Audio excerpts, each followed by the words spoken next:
Hello there. Thank you for being here at this awareness talk. And in this episode, we're going to talk about non-separation as a way to navigate through a world crisis, a world mega crisis, some says.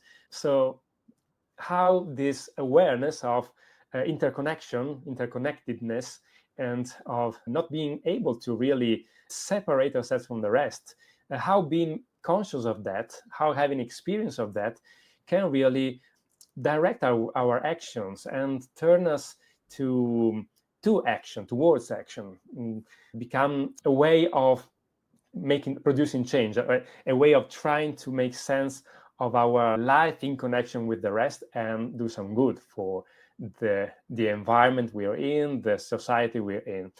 And I invited to talk about this a very interesting guy, Esteban or Steven Goode Hill, that I'm letting him in right now. Here you are. Hello, Esteban or Steven. What would you prefer to be called today? Whatever you feel comfortable with, because Okay. my mother's English, my father's Argentinian. I was born in Mallorca, so I feel English, Spanish, Argentino. So use whichever name you feel closer to me with. Perfect. So probably I'll change during the episode several times. The first thing we try to work out, me and Esteban, is how to call him beside the name, how to describe what he does. And we agreed on change chatalyzer. And I love it because I love when we make up descriptions and titles. And so Esteban is into a lot of things, but they all have a common denominator, that is to try to have an holistic approach on life first. So to see this interconnection and try to bring about change in a positive direction, considering this interconnectedness and this non-separation in the world. So we really don't know much about each other. We met on a beach in Mallorca with some common friends, and he was with this group dancing, having a party, and we were just like laying under the sun. But we had this brief conversation, and we exchanged number. And with just this few information, I felt this is a person I want to interview in my awareness talks. And here we are. So we are going to have this chat and really not knowing where we're going to go exactly. We didn't agree all the questions, so we're just going to improvise along the way. But I'm going to be as surprised as the listener of this podcast, and I'm going to be for sure delighted to know more about you, Esteban. So I would like to start from asking you a little bit who you are and what shaped who you are, and how you came to be who you are. What are the important experiences in your life, and how they led to your common passion, to your current passions, and to your activism. Thanks, and especially thanks to our good friend Andrea, who Yes. introduced us on the beach that day. I think Andrea probably knows my facet as an astrologer, which is often something that shouldn't be associated with somebody who does activism for the environment and speaks about science. But in my case, this all comes together, a more sort of spiritualist, holistic, symbolic approach to life, to meaning, to experience, and at the same time, a huge respect for science, an interest in empirical, data-based understanding of reality. And how did this all come to be? I think as a child, I was very sensitive. I was super shy. And my mother introduced me to reading at quite a young age. And she also bought me great books, from prehistory to geology. And somehow I was interested in everything, and I had a lot of time to read and learn things. And I think by the age of 18, I already knew that I wanted to be a professional astrologer one day, which has meant quite a lot of loneliness and misunderstanding along the way, because most people have an idea of astrology which is completely off course from what it really is.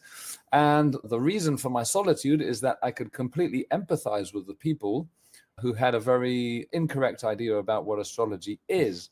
So when you can agree with somebody who has a lot of negative prejudice towards you, because you understand their point of view, because you see where it comes from, that creates a certain frustration. So anyway, I've learned how to deal and cope with that through the years. And in a way, it's maybe made me even more resistant from quite a young age to learning how to deal with different mindsets and paradigms and views of reality, and going, if astrology is real, most people think it's bullshit because they think it's the horoscope world, which is horrible.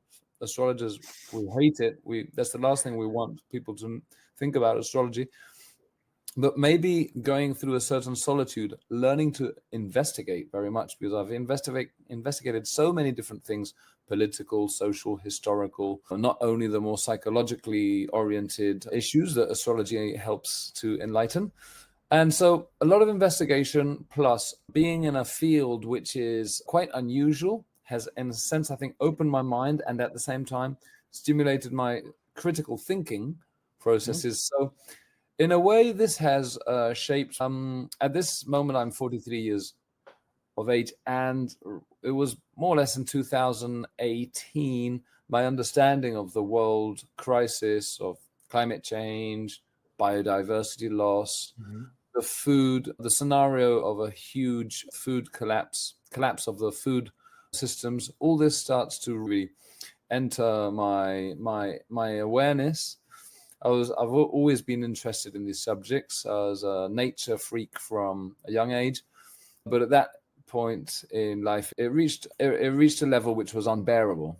So much so that I realized I had to do something about it. It just wasn't good enough to be doing something which was helpful and beautiful, which is astrology, which can very much help us to enlighten how we are all actually connected to each other, to our parents, to our whole family background, and ultimately to Gaia, to the earth, to the solar system, and to the universe.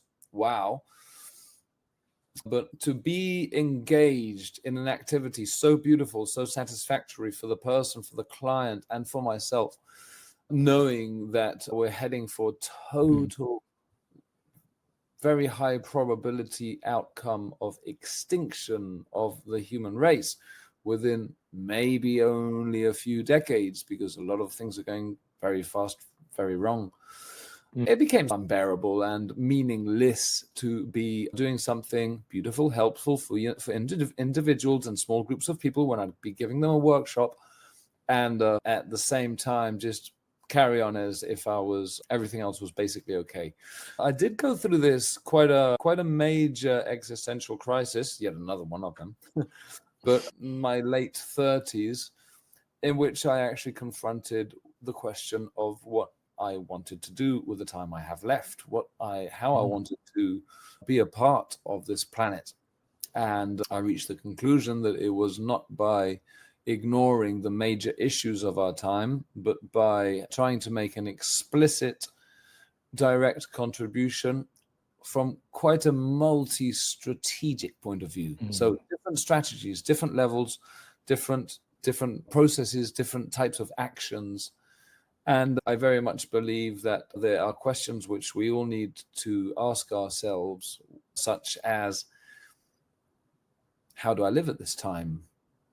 This time in which humanity and the planet, not only human animals, but other animals, are confronting the greatest intersection of crisis that we have ever had on this planet. How do I want to live? If I ever were a parent, I may probably not be a parent myself, but if I ever wanted to be a parent, what would I want my kids to know about me, about what I did? And how do I want to live with myself? And this can come from a deep place of spirituality.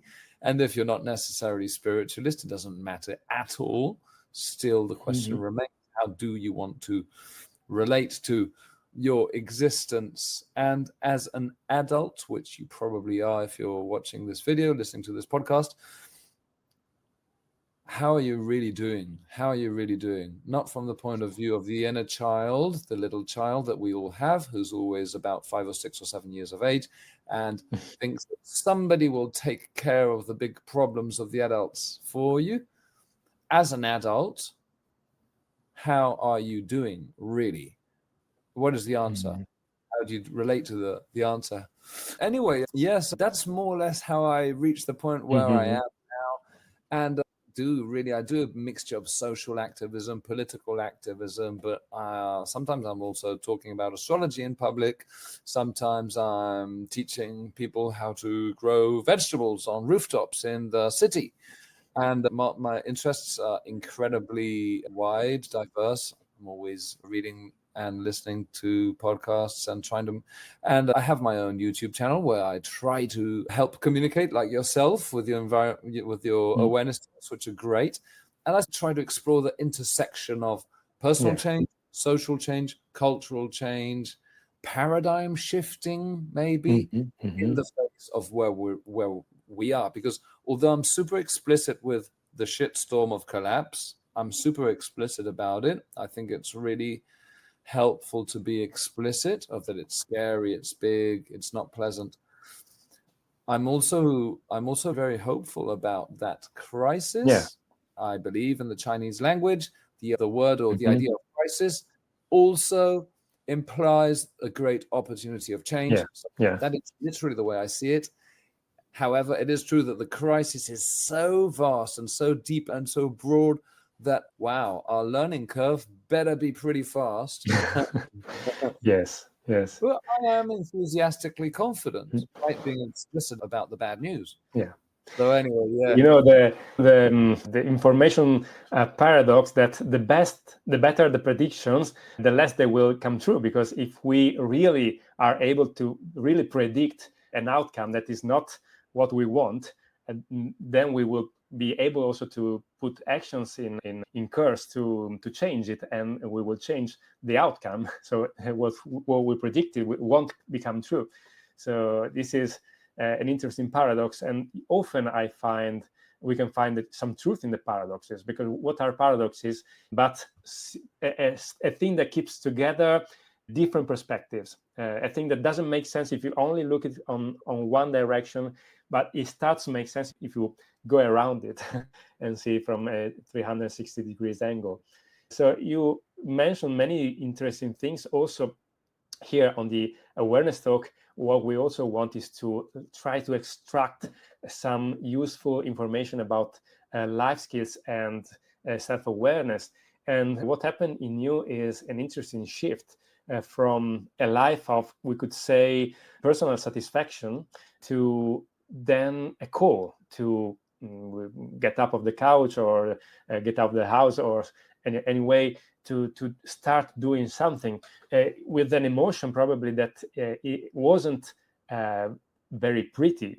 Like as we were discussing when we were talking before, there was also pain. And it's important to take into account also the negative emotions, and not just swipe them under the carpet. And because sometimes these negative emotions, these fears or this rage or anything that we label negative, because actually there is no positive or negative when we talk about emotions. They are all vehicles of important informations about ourselves and about our interaction with the world. They are bringing information into us, and so we can take into account what they are telling us. And sometimes this negative information can really show a way in order to make sense of what we are and what we are here to do. And there is no, what I believe, what is my experience, is that there is no pre-written sense of what we are here to do. We build it along the way, but it's important that we look for it, that we ask ourselves, are we making sense of, with our current values, with what we know, with the talents we have, of our life, or what we are doing? As you said, as you also mentioned, that 5, 6, 7, if we are very mature, child that it's inside of us, that still work with that magic thinking, that these big parents, that could be the institutions or God or whatever, are going to find a solution for us. And instead of realizing that we are the parents, and that there is actually a true 5 or 6 or 7 5-year-old kid that is waiting for our action, our answer. So all these are I think are important elements to take into account, and not just for the impact that we then can have on the world, but for ourselves. Because what happens if we miss that message that maybe our emotions, maybe our awareness is bringing us, is that we start making less sense to ourselves. We start decaying, declining. We start doing things that maybe could, and that also in the long term become also less pleasant. We could be also surrounded by beautiful things and beautiful experiences and also resources, but they start making less sense, bringing less pleasure into our life. I wanted to extract this because I think it's things that concern us all. So if we are listening to this internal call, and you had it some years ago, so you haven't always been an activist, for what I understand from what you said. I've always had a huge sensitivity to injustice. I realized that a lot of things weren't fair in the world when I was pretty young. But anyway, that's taken different shapes throughout my life. I would agree that there's a very interesting connection between being open to the way things are, whether your inner child likes them or not. I think it's a great connection you made between when we're very young, we know, we hope, we assume mummy, our mother, will be there for us, understand and read what we need. And then when we become adults, we might project that same expectation and desire onto institutions, politicians. And anyway, somehow, also what you said about paradox is very interesting, to be able to inhabit that place where there is an apparent contradiction. And yes, that is very astrological, by the way. Astrology exposes us to the paradoxes of life very much. For example, that I am the atom and the universe at the same time, that I am a cell and an organism at the same time, that I am the drop and the ocean at the same time. And to exist in that place of apparent contradiction is a very interesting place to exist. Because it's when you are in that point of, okay, rationally, this doesn't completely make sense, but I am open to at this angle and this angle, or at least I am not making them into enemies, then surprising things happen in the way life unfolds, in my perception and understanding of what happens. And anyway, through all this, you'd arrived at something quite interesting. I can't remember what it was right now. What was the last thing that you arrived at, Giulio? I don't remember either. I was trying to extract the fact that you felt the emotions, the message carried by emotions, and maybe that was one thing I was saying. Yes. You brought me back to where we were. Thank you so much. Basically, I think it's very interesting that the less genuine our lives are, the more we ignore, the more we do actually choose to ignore the problems we are surrounded with. Actually, the less genuine, the less authentic we become, and it does most certainly become a dissatisfaction situation, a dissatisfaction scenario. We know something is not right, and the noise is just in the background, and it will not go away. It will become louder and louder, no doubt, because we are interconnected, and we cannot help this. We do not need to change it. It's actually, in fact, a very sacred and deep truth that we are all interconnected in ways that challenge our ego and destroy our ego and make us feel really upset, guilty, afraid, whatever. But this beautiful, sacred, profound fact that we are actually connected, it demands that we live with a certain level of authenticity in relation to the problems of the world, the problems of the society. And that means to suffer. That means sometimes to not have an ideal answer. In fact, one of my great statements about the times we live is that there are times of perfect tragedy. because a tragedy is is a situation in which the best solution is already crap. The best solution is not great. It's not a good. It's not a pleasant, satisfactory answer. And we live in a time, by going from that, of great tragedy. Numerous things, we might not work them out on time, and I'm afraid it's so sad, but there will be a lot of human suffering.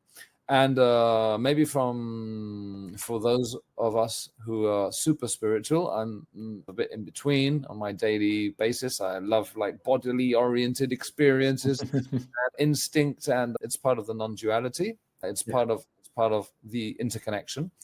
But from one point of view, I think it's quite relevant to assume that a lot of things won't work out well for humanity and the planet. It's too late for things to be solved in a magical way. A lot of people might be running from the podcast right now going, no, that's not what you're meant to say in an awareness talk. And I'm saying, don't run, stay welcome, stay right where you are. It's okay, because I fucking feel like running myself all the time. But the issue is I won't. I have realized that the more I run, the worse. And that actually it's very relevant to generate spaces personally, in our families, in our communities, with our friends, maybe politically too. It's really beneficial to generate spaces where we can speak about the big issues, because humanity has never been at this stage. It's not even world wars before us, even Cold Wars and nuclear tensions before us have had no scale of comparison to where we are now. Now, the speed at which biodiversity is being lost every single day is very shocking. Some estimations are between 100 and 200 species per day. For those people who are into agriculture or aware of the state of soils or pollinating insects, the decline of insects is at a speed which is shocking. The influence that human beings have had on the planet in the last 2 centuries in particular is so out of scale that we have to name it in a new way. Geologically, we have to name it the Anthropocene to make sense of where we are. Because there's never been so many, let's say, human or artificial constructions or influences upon ecosystems. And I don't know what I love. At this moment, I'm staying in a house of some friends in the city. They have pets. I am taking care of their cats for a few days. This is a little anecdote, but it really makes me think about something which is a perfect example of where we are as a global culture. The weight of human pets and the animals we grow to eat by far outweighs the weight, the biomass of free animals, wild animals. What does that tell us about where we are? We are completely out of scale. I live in the Balearic Islands. The territory that we need to sustain the consumption of resources that we have in my beloved Mallorca and Balearic Islands, we would actually need Mallorca and the Balearic Islands multiplied by 17, just way out of scale. So when people are speaking about spirituality or personal growth, if these things are not in the picture and we're not having big conversations about humility, about what it means to be a part of nature, what it means to be a part of the world, what it means to be alive now in the 2020s of our age. If we're not making an explicit exploration, whether you're right wing, left wing, whatever, from whichever social group, class, orientation, religion, blah, blah, blah, if you're not having this discussion deeply inside you, I think there's something missing. And just like I said, with confronting the big reality challenges, the more we avoid them, the greater our crisis of being genuine, our crisis of coherence, our crisis of authenticity. And authenticity is, I think, crucial. So yes, anyway, where would you like us to go from this, Giulio? We've already opened You light so many light bulbs in my head with this last stretch of your discussion. One thing I want to go into is this fact that you said, to not run away from the suffering that we can feel. That is a very bad idea, even if it's not about trying to bring positive change into the world, but if it's also our personal emotion for very personal things, to try and run away from the suffering, from the negative emotions, really messes up the process of living our emotions, and, as I said, listening to the message they carry. Something I like to say that is not my phrase, it's of Russ Harris, that is a psychologist. I don't know if he wrote The Happiness Trap, a very beautiful book that I suggest to read, is that what we think and what we feel is never a problem, is what then we try to do with what we think and feel that becomes a problem.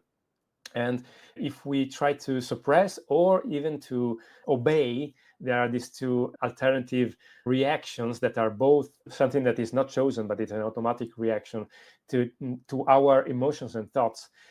We get into a loop in which we force or resist our reality. For example, bringing this is also into the picture you were saying of this big world crisis, big resources crisis. If we, for example, ignore that this suffering, this fear that we might have of where the world is going, what happens? That we need to suppress these emotions because we don't want to feel them. We don't want to think about it because they make us feel bad. And we have to find ways to suppress these emotions. How do we find ways to suppress these emotions? The most common is consumerism. So we buy stuff. We need to feed our positivity. How do we feed our positivity? With positive experiences. Let's go on holidays on a tropical beach. And so all starts a process. There's nothing wrong in going on a holiday on a tropical beach. I don't want to say that we need to necessarily just be 0 kilometer impact in all our life, but it's the motivation why we do it. If we ignore these emotions and these messages that we are, and also these sensations, not just emotions, it could be also evaluations that we can feel because we are intelligent. We can figure out what is happening. If we ignore them and we try to escape, we produce more damage to the planet and to our lives. And you were mentioning also the importance of creating a space sometimes also in the family to allow these discussions, for example, and to allow ourselves not to have all the answers. This is also very important, to allow to stay in the doubt, to allow to have unanswered questions in ourselves, because for complex questions, it's unlikely that there are simple answers. So if we want to really find some useful things also to produce an impact, we need to stay with the difficult questions for some time in ourselves. And then this means staying with some unresolved things in ourselves. And what we fear the most is the unknown. And so this having an unanswered question inside ourselves is very frustrating, but it's very necessary. And this brings us closer to reality, to how things are, compared to just giving a quick answer, to a reassuring answer, or even a catastrophic answer, because there are some people who take refuge also in catastrophic answers. Oh, it's all fucked up, so there's nothing we can do. There's also a quick answer. It's not necessarily we don't know. We need to have the ability to stay with this frustration of having the unanswered questions within ourselves. And we need to have to create these spaces in the families, because as parents, this is also a teaching we are giving to the kids. Especially teenagers need this. They need to see that their parents don't have all the answers. They're not perfect. If we try to teach perfection is unreal, and the teenagers, for example, will feel always frustrated and always inferior to the parents who have all the answers, and they don't have any answer, or they are trying to figure out who they are. And instead, this space of uncertainty is very important to have it within ourselves. So your discussion inspired me in these reflections, and I wanted to share them. I don't know if you want to reply something to this, or if you want me to ask you another question. Oh yeah, no, I think that's such a great. How do we process all this? I mean, there's different levels. So I'm thinking of those different levels. I'm thinking of the only level I can actually do by myself is the one that is me by myself. But I am a part of society, just like I was referring to the paradox. I am society as well. I am a component of society. Mm-hmm. If me and all the other me's, yous did not exist, society would not exist.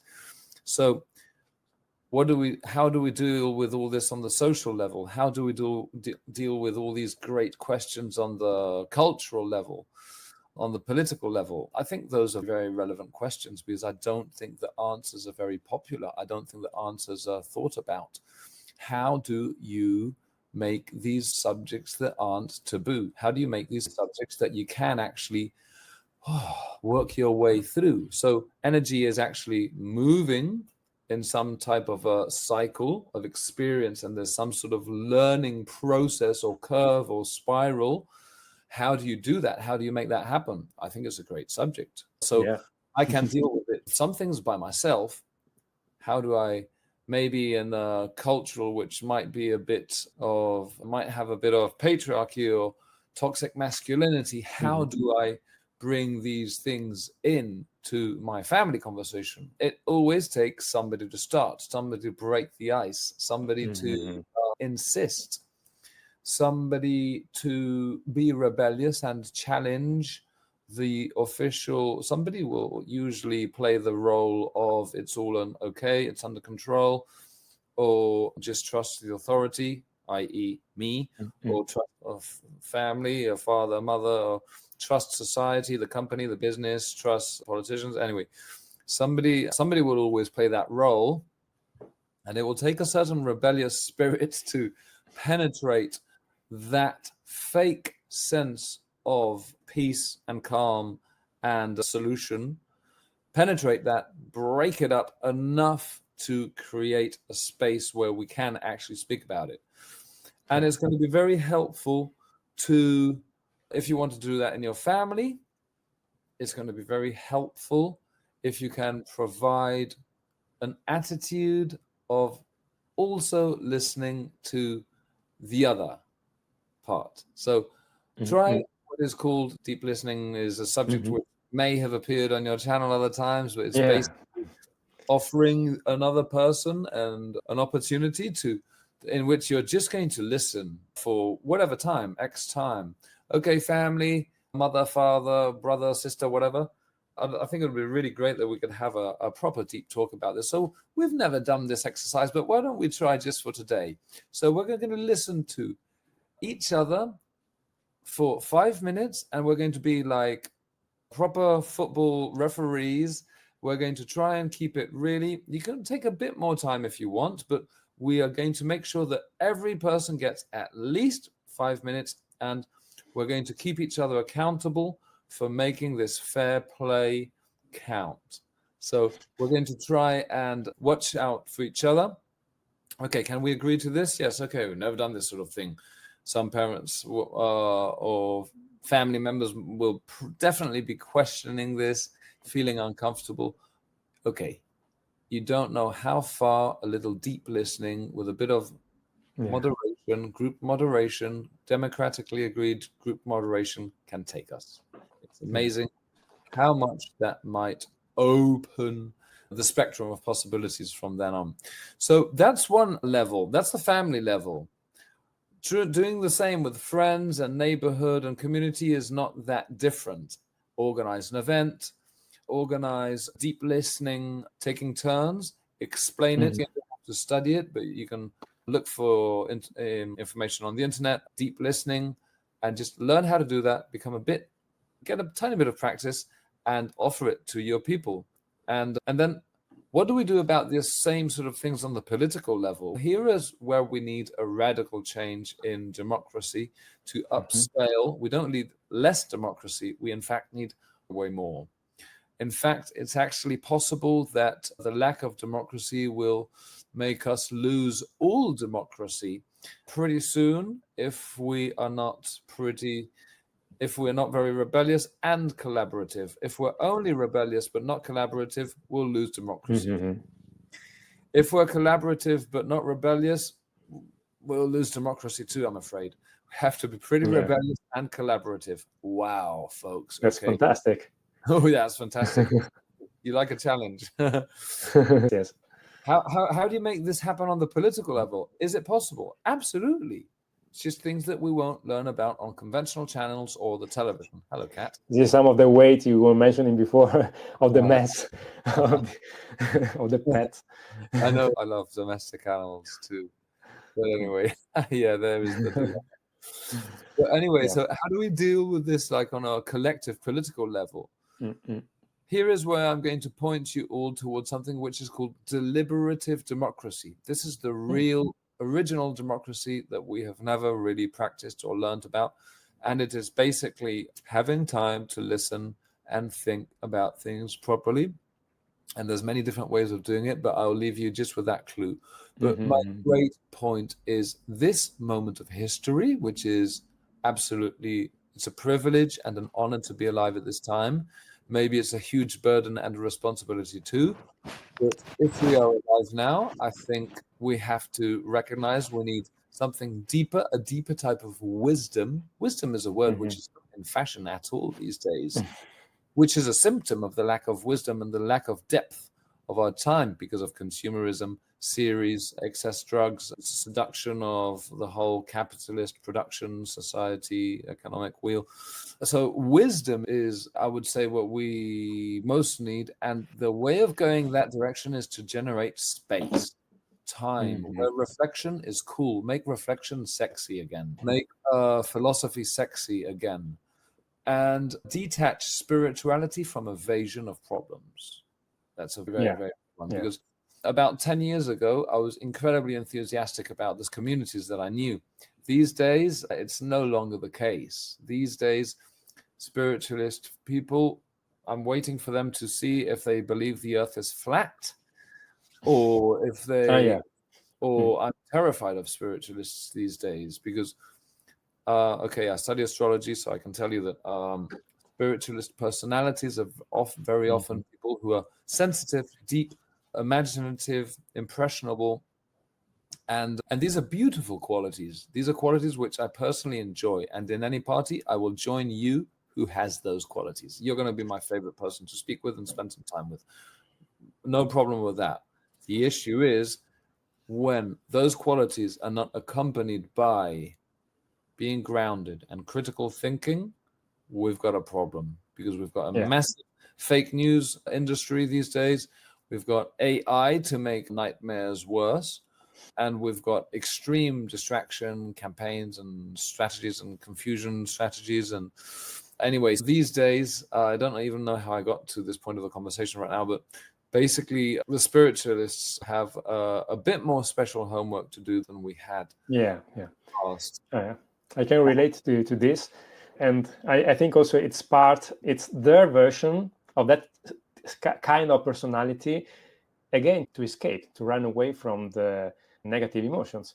If you are a materialist, you will have your way of running away from those negative emotions. If you are a spiritualist, you will have your way of running away to those emotions, but it's the same, actually.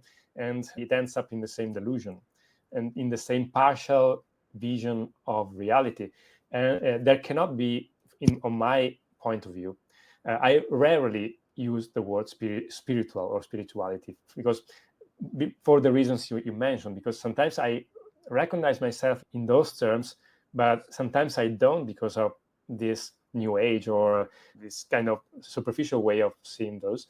I forgot what I was saying, but anyway, it could be, it cannot be true spirituality if it doesn't bring everything with it. If you leave something out, how can you leave something out? If you are everything, if you are connected to everything, if there is no separation, how can you leave anything out? Like politics or being active or like the challenges of our times. You can't. Yeah, yeah. So I love the. Just to mention briefly that the yeah, meaning of the word holistic is yeah, actually it refers to whole, which is precisely mm, what you're saying. And from the point of view of what I've most studied in my life, which is still astrology, because I've been mm, with astrology for about 24 years studying, and in exercise I've been maybe 17 or 18 with clients. But it really is about all the different facets of the mm, personality, all the different layers of the personality. You can frame it in different ways. But yes, true spirituality for me is that I am social, I am political, I am instinctive, I am essential, I am a spirit, I am material, I am immaterial. I am the whole. It's a festival of paradoxes, and yeah, and it's really beautiful. It's very empowering. It's very liberating, if one can assume, let's say, take on this point of view in a more or less coherent way. It's like giving yourself permission to have a lot of yous, a lot of me having a lot of me's, if that makes sense. mm, And they don't necessarily have to understand each other, but they must coexist because they do yeah, coexist. For yeah, me, this point of understanding from which all my different me's coexist, wow, okay, I think that's the most spiritual thing yeah. I might aspire to. And then life brings us the synchronicities, it brings us the situations, it a lot. I think Mm, we're on multiple levels, and life creates, it is a sort of, if we were music, we are an incredible symphony which is being written and mastered at every instant of the phase. It's open, it's unfinished, it's sometimes beautiful, it has different flavors, colors, emotions. And yeah, when we change our personal mm. consciousness, different things happen as well outside. So anyway, yes, Yeah. here we are speaking about spirituality without, I don't like the word spiritual myself either. So anyway, it's let's see Yeah, what it's we. still a useful word. One of my role model of spirituality is Thich Nhat Hanh. I don't know if you know him. Very spiritual and very active in changing his reality. Very active in bringing peace about. Very active in trying to be of help to, for example, in his case, to the Vietnamese refugees. So there is a way, if you really open your heart to the whole, and to being a larger container and containing also these several me's, as you said, several aspects of yourself. Also, being spiritual means also to love the bad parts, the negative parts of yourself and of the other and of society. Again, thinking about Thich Nhat Hanh, there is a beautiful poem in one of his books and experience reports in which he was talking about a very terrible situation in which he read on a letter about this, they called them boat people. There were these Vietnamese refugees who were trying to escape the war, and so they were going through via boat to Thailand, and they often get rejected, and many sank, and then there was a lot of exploitation. And there was this report about this teenage girl, 12-year-old girl, who got raped in the boat by this man, and she jumped out of the boat and she drowned herself. Wow. And Thich Nhat Hanh, yeah, terrible. And Thich Nhat Hanh said that, yeah, of course he felt pain in this, and it was important to be open to this pain. And of course, he also felt rage and discouragement and all the range of human emotions. But it was too easy to just take the part of the girl, of the victim. He understood he also had to take the part of this boatman who raped her, because he's not separated from that too either. And only if we also take that other part, also the negative part, also those who we believe are causing the problems within ourselves, then we can try to find a way to deal with all of this, because it's not separated from us. There is a part into ourselves who is this boatman. There is a part into ourselves who is the polluter. There's a part into ourselves who is the corrupt politician. And if we only use an approach in which there are the bad guys and good guys, and we are in the good guys. That's exactly the same thing that the other people are doing, and we are going to find ourselves in one side and leave out the other. And you were talking about this deep listening before, and that is, I agree, that is very important, that is key to democracy, because democracy is not the power of the majority. Democracy is the result of dialogue. And the root to the word dialogue, dia, it means among several. So it's what happens among several. It's not between two, but it's among. So it's something that happens in the middle.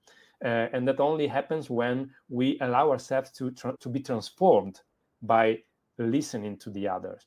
So all of these are really major questions, and they bring together perfectly spirituality and politics, awareness of who we are deeply, because when you investigate truly the nature of who you are through a lot of different tools that we can have in this moment, in this historical moment, that is yoga, meditation retreats, but there's also a lot of scams and hoaxes, but there are also some true powerful tools that really allow you to investigate the nature of who you are. And what you find is connection, is that you cannot leave anything out, and you can arrive to there through activism, and you can arrive to activism through this experience of non-separation.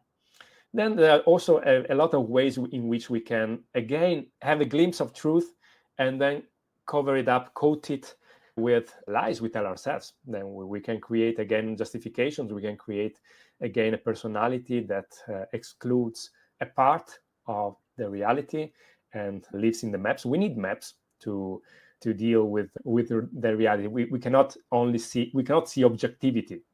If we deal with time and matter, we always are going to be partial, and we are always going to be using a map.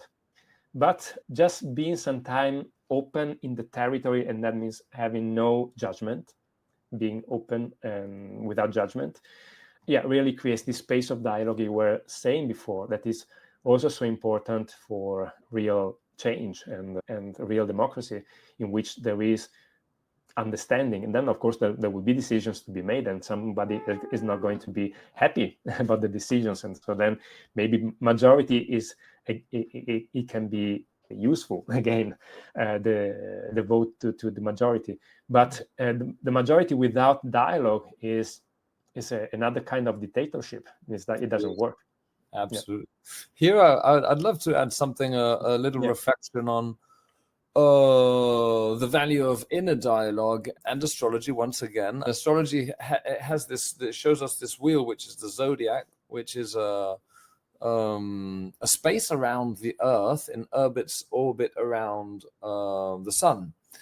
And then there's also the 12 houses, which are 12 areas of space around the Earth in Earth's rotation. But anyway, basically we have some systems which have 12 sections, and they pretty much seem to represent this when you study it. I'm not going to explain it now because I don't think it's the context or the moment, but when you study the zodiac or the 12 houses, you've got 12 different phases of a process, of one process. It makes an incredible sense symbolically, metaphysically. And I often say that those 12 types of perspectives, there's actually more to simplify. It's very clear how they are actually those 12, and they are made up of 6 polarities. Each sign or house has an opposite complementary. Those inner dialogue between those energies or points of view or needs, however you want to call it, is broken in most of us. It's not integrated. It's not mature. It's usually one exists in absence, or we assume the other doesn't or cannot exist. And so the lack of dialogue actually does have this personal first level that then will interfere with the family, the community, the political levels as well.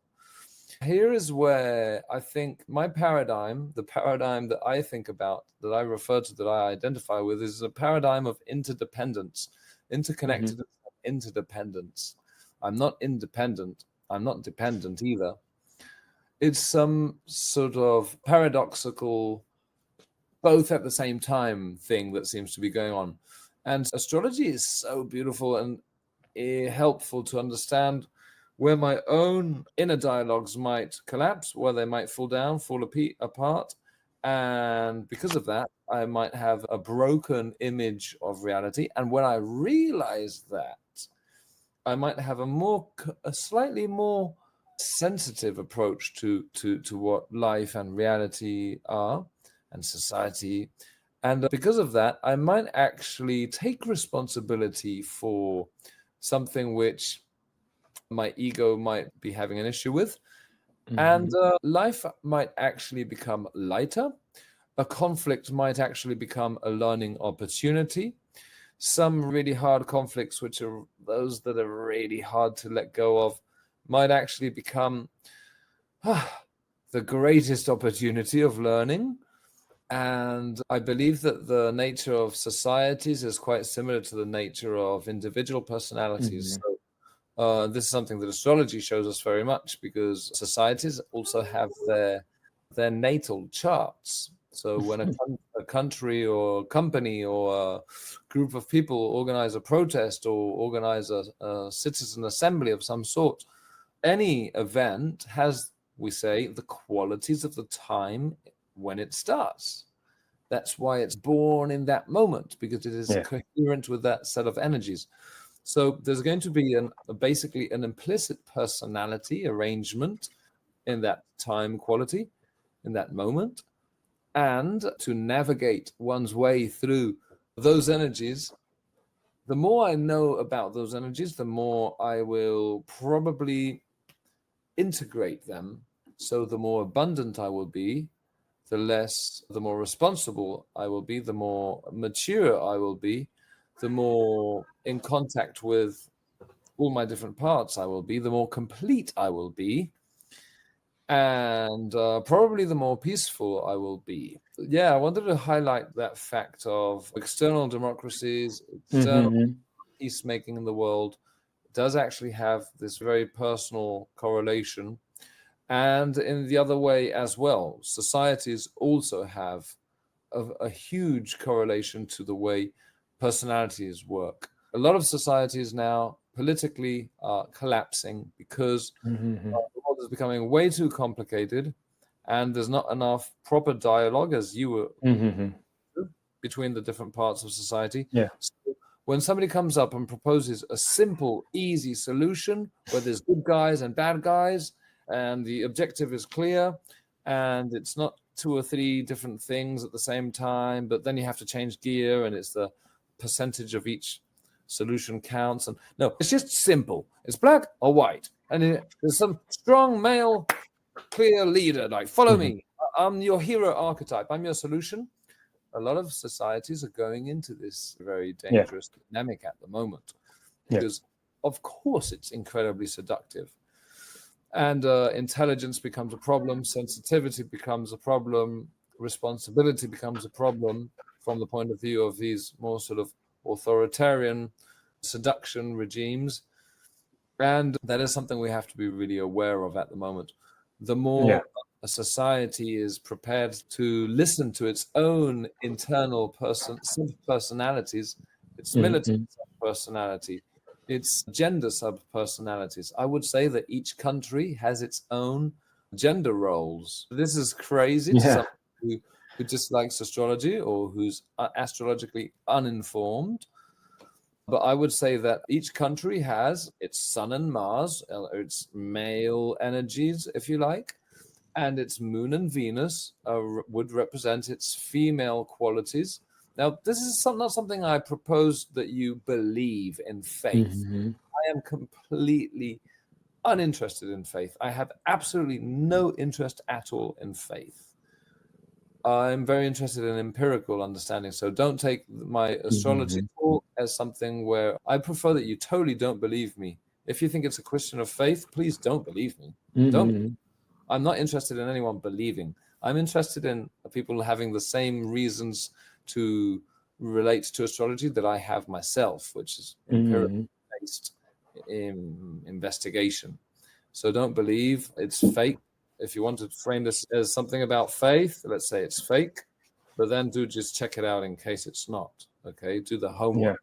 Where a lot of people get lost and go, oh, I don't want to do homework. All right, okay, then maybe if you don't have a proper opinion, why do you pretend you do? Esteban, you brought me to be interested in astrology. You made the miracle happen. The alchemical process happen. And unfortunately, I also have to keep an eye to the time, and we are a little bit over the hour time of our podcast. And I hate to interrupt it now because it's really interesting where we were going to, and we could talk easily for other 2 or 3 hours of these and more topics. And maybe we can also arrange in the future another interview to go into some other aspects of the many we touched. It was really a rich episode of this podcast, and I really thank you, Esteban. It was. I also like to go like this with an idea, but not much more than that, and just go in the moment. We had the dialogue actually. I deeply listened to you, and you deeply listened to me, and we were able to exchange things and change each other with the things we said. So I feel really enriched, and I hope that the same, and I'm sure that the same happened to the people who are listening to this podcast. So really, thank you, Esteban. Thank you. It's been a great pleasure. Congratulations for your approach to this. I'm very happy to have done this type of exercise with somebody who has the humility, and not only an open mind, but also a critical mind, and who does, actually listen deeply. And you're not afraid of bringing in a lot of different angles and feelings. Yeah, I don't know what to expect, but I'm very happy that this happened. So thank you, and hello to everyone. And yes, let's keep exploring. I'm open to more talks if you want. I would. Yeah, just one thing to end this podcast. What do people have to do to follow you, to find you? How do they find you? I've got a channel on YouTube where I speak about astrology. I've got a channel on YouTube where I speak about ecological and social transition from failing civilization to one where hopefully we can first survive and then maybe prosper and have a good time.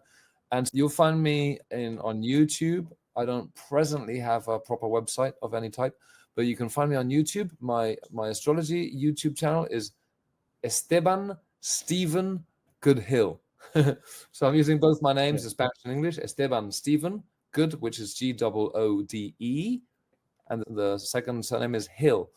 And then the other channel is Ideas para el Gran Giro, which in Spanish means ideas for the great turning, the great shift, the great paradigm shift.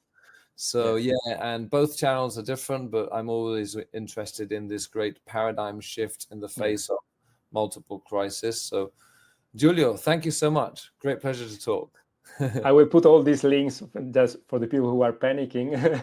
Okay. I will put all these links in the description of the podcast. Thank you again, Esteban, and really see you soon, I hope, and maybe meet you again in Mallorca when we'll go back there, or if you come to Italy, now we keep in contact. Thank you. Thank you. All right. Thanks. Bye-bye.